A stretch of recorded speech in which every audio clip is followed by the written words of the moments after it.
এখন আসি আমার পাশে যারা বসে আছে তাদেরকে নিয়ে। সুনেরাকে নিয়ে প্রথমে বলবো, কারণ হচ্ছে সুনেরার সাথে আমার প্রথম স্ক্রিন শেয়ার। এটা শুধু সিনেমা না, যে কোনো কন্টেন্টই সুনেরার সঙ্গে আমার এর আগে কখনো কাজ করা হয় নাই, এবং খুবই কোঅপারেটিভ, খুবই ইমোশনাল, খুবই সেন্সিটিভ।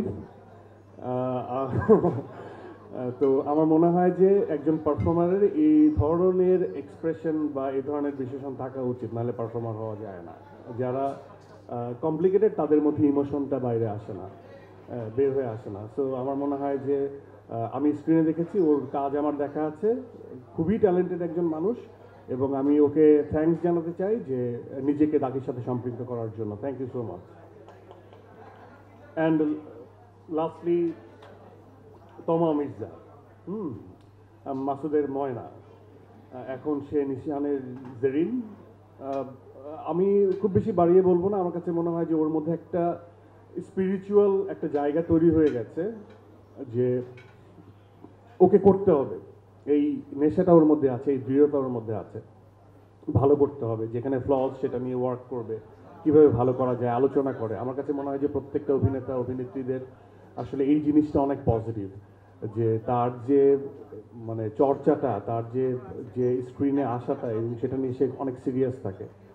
তো এবং টাইম মেনটেন করা খুব সুন্দর। আমি একটু টাইমে কাছে আসি, সেটা আস্তে আস্তে বয়সের সাথে সাথে আমি শিখে যাব, ওটা ঠিক করে নিব ইনশাল্লাহ। আর সোফার আমার মনে হয় যে আপনারা সবাই ট্রেলার দেখলেন, আমিও আজকে প্রথম দেখলাম এইভাবে বিজিএম সহ, সাউন্ড সহ, কালার সহ। আমার কাছে খুবই অসম্ভব ভালো লেগেছে, এবং আমিও ইমোশনালি অ্যাটাচ করে ফেলছি। আমি জানি না এটি স্পয়লার কিনা, বাট আমি ইমোশনালি কানেক্টেড ফিল করছি ট্রেলারের সাথে। সো থ্যাঙ্কস টু মাই পর্দার পিছনের টিম, যারা তাদের শ্রম দিয়ে এই প্রমোশনাল ট্রেলারটা আপনাদের সামনে উপস্থাপনা করছে। আমার মনে হয় অনেক কথা বলে ফেলছি, এখন রোজায় ধরছে। Thank you. Thank you so much. আমি ওর কাকার বয়সী না। কাকা কাকু, শিয়াব কাকু, বাট আমি ডাকি, সে আমার এত কাছে। আচ্ছা, কথা তো শেষ হলো, কিন্তু মানে অনেক সুড়ঙ্গর মধ্যে ঢুকে দাগি হয়ে বের হলো, এই যে পেছনের যে গল্পটা, এত একটা বিরতি, এই গল্পটার মধ্যে কি ছিল আসলে, যে কারণে উনি কাজটা করতে রাজি হলো? নিশু ভাই উত্তর দিন, আপনার কাছে প্রশ্ন করেছে।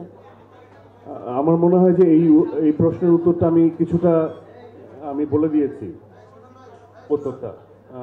আবার বলতে হচ্ছে, আমার কাছে কখনোই মানে সময়টা দীর্ঘ হলে সেটা আমার কাছে যথার্থই মনে হয়, যদি কন্টেন্ট ওরিয়েন্টেড হয়।